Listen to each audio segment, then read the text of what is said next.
Sunt Geo, București, acasă București. Cine mai ascultă Silistra?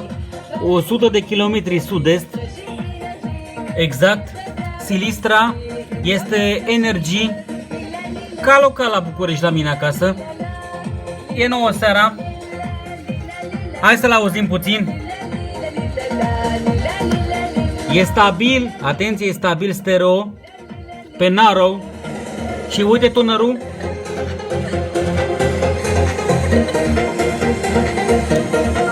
Este cap de serie, normal, Sony.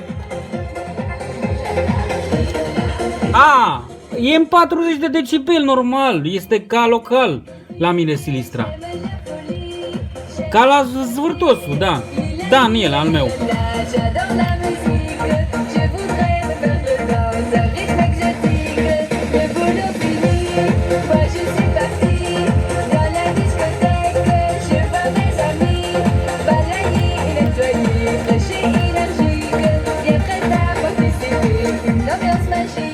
Nu pulpe stereo, e ca local.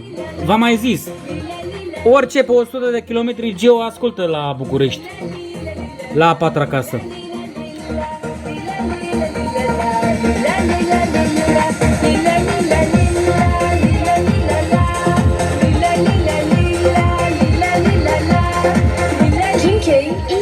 Песен от 90-те и още подробности за времето утре до обяд.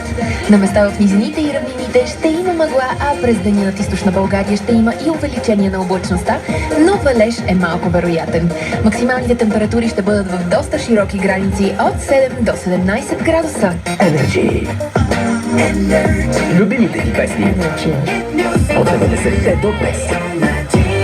Понякога живота трае само чаша джин. Затова поисках моя да е пратя грим.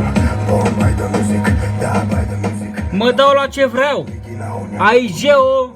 Salut!